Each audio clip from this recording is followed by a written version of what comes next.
Now, Seattle Mayor Katie Wilson has announced finally a police crackdown on Aurora Avenue North in response to a surge in shootings and prostitution along that corridor, but only after residents created makeshift roadblocks on their own and then complained to the city council. Now, last week, one of those to testify before the council was Jake Wallach. He was just one more than a dozen residents who showed up at the council meeting on the 26th. And he shared with them something that happened to him, something, a very close call involving his infant child. Here's part of his testimony before Seattle City Council last week. It's gang-led, organized, violent human trafficking, and the city is turning their eyes. I live there. I can't turn my eyes. I can't wait for the strategic framework plan. In the past 2 weeks, my house was hit by gunfire. I have a 6-week-old baby, and it hit 2 feet above my baby's window. A week later, my neighbor had a bullet go through their window into their bedroom. Thank you. I want to know what the city will do, even though it's politically inconvenient, to urgently shift our policy, and I want to know who's going to actually step up to lead in our city. As my colleague Randy Diamond noted in his article on this Monday at the Center Square Washington page, residents at that meeting said part of the issue for them is that the city attorney's office is really refusing to enforce a city law that was passed 2 years ago. You may recall these are the stay out of drug areas, soda areas. Basically, if you're loitering in one of these places and you're, caught dealing drugs or prostitution in this area, the law allows judges to order you to stay out of that area, basically a no trespass zone for you, because we don't want this, activity to continue. The problem has been there's been very little prosecution of those areas. Now, this ordinance was pushed by former city attorney Ann Davidson, but was opposed by current city attorney Erica Adams, who defeated Ann Davidson in the November election. So let's dive in. Senate Republican budget leader Chris Gildon is again calling on Governor Bob Ferguson to suspend the Climate Commitment Act to provide some financial relief at the gas pump. A gallon of gas averaged $5.66 in Washington state this morning, according to AAA. That's a full $1.42 over the national average. Diesel, my goodness, $6.62 a gallon in Washington today. That is down 20 cents from a month ago, but it's nearly $2 higher than it was a year ago at this time. So now the CCA adds an estimated, roughly 50 to 54 cents. So we'll say 52 cents a gallon of gas that the Climate Commitment Act adds to every gallon of fuel in Washington state. And then that's on top, of course, of the state gas taxes, which right now are about 54, 55 cents a gallon. So we're paying the second highest gas price in the entire nation. And there are growing calls for Governor Ferguson to at least temporarily suspend the CCA. For crying out loud, if prices could be 50 plus cents cheaper a gallon today, I know that would help a lot of people out. So here's part of the conversation that I had with Puyallup Senator Chris Gildon. He is the Senate Republican budget lead, and he's the one who is calling on Governor Ferguson to temporarily suspend the CCA. The reason that we have all of these high gas prices, at least about 50 cents per gallon, is because of the Climate Commitment Act and all of the compliance costs associated with that. I don't think there's any dispute about that.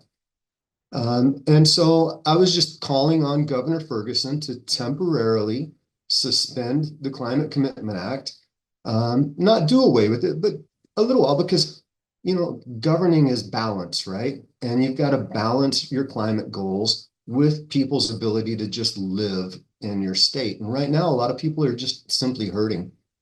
And so anyway, I made the request of him, and then he did not respond directly.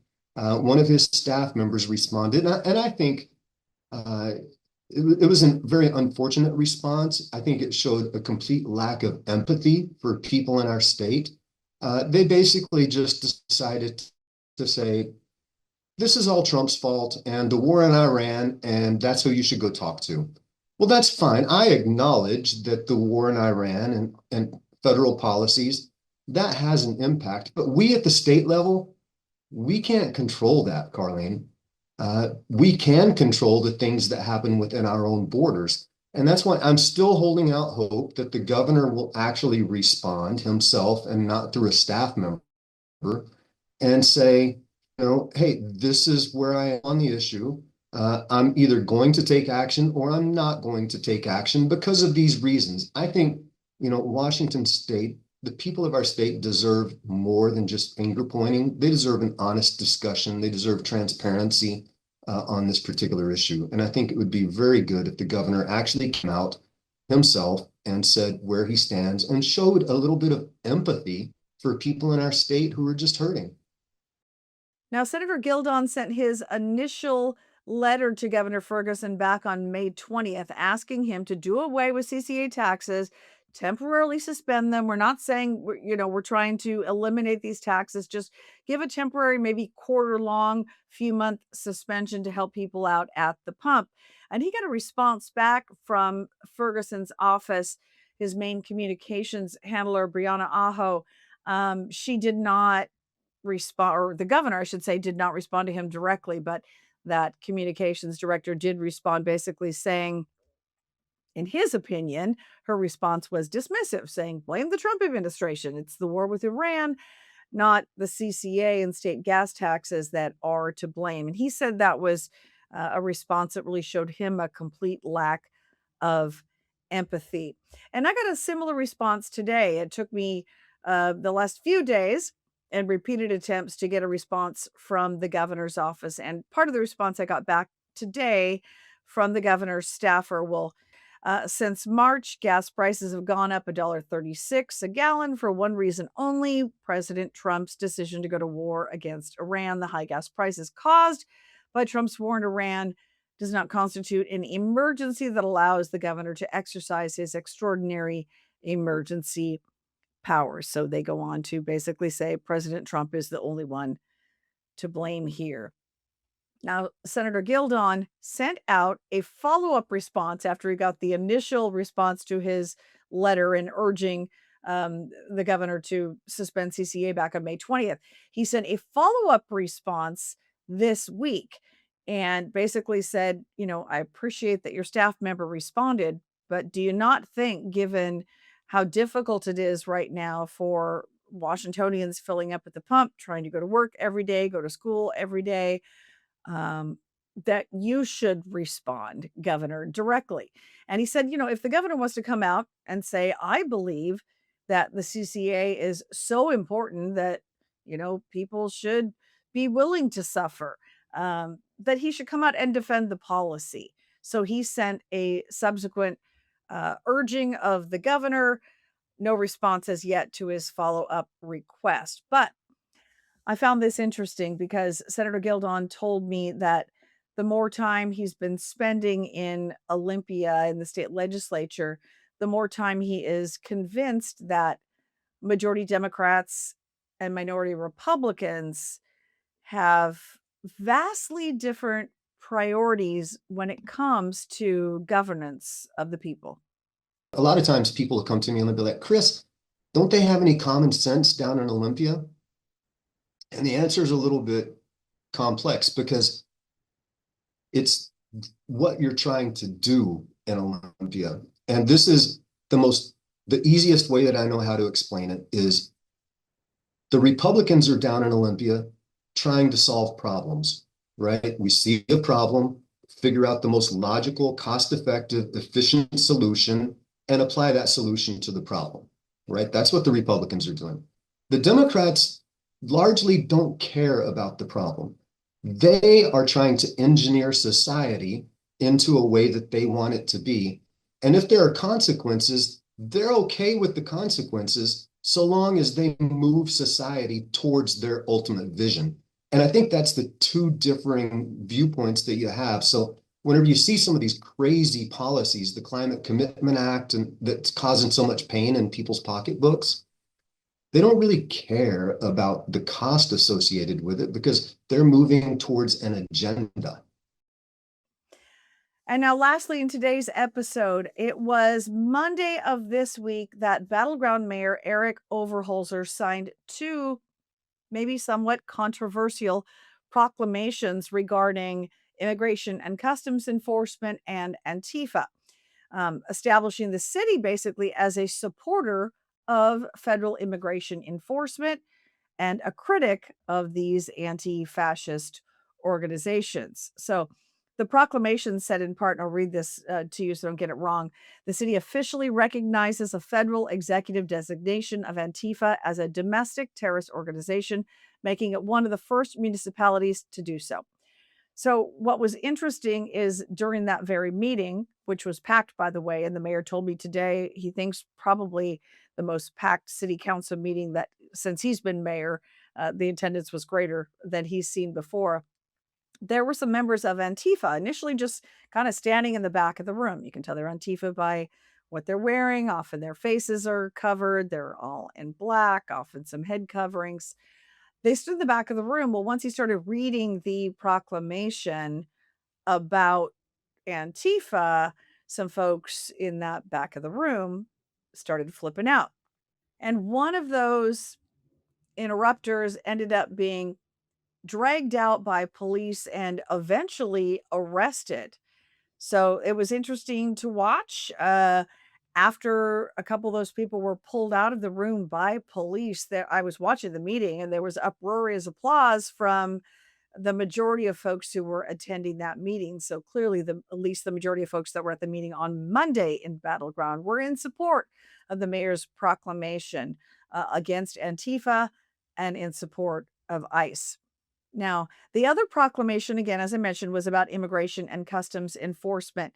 And the mayor basically said, I'm affirming support for U.S. immigration and customs enforcement and saying, secure borders and the enforcement of immigration laws are essential for public safety.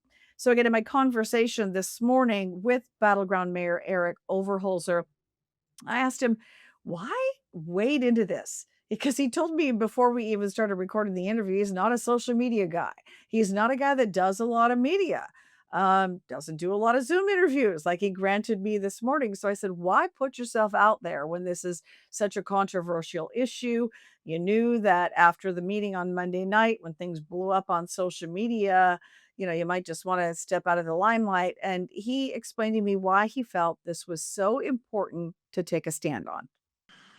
I really thought it was important just to represent Battleground on these type of broad-based issues, not necessarily trying to put a focus on a federal level of recognition, but really Battleground is a lovely town, and the focus was to just kind of make the statement that Battleground believes in the rule of law, that we support law enforcement, that we believe in some of these things,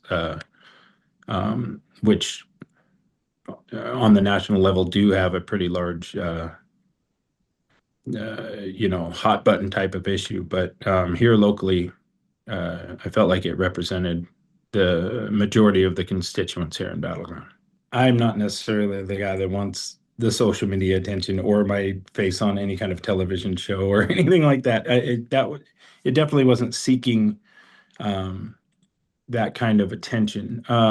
But it's just kind of goes back to representing our city well and having a pulse on our constituents and how they feel in a broad-based kind of way. And I think this represented that. And so not necessarily do I believe fear should be a factor in that decision making. I think it's about representing the people well and allowing that to be known and representing the city in that way. So, whether it means that you're going to face the fire or not, I suppose that shouldn't be a factor in what we're doing to represent our citizens.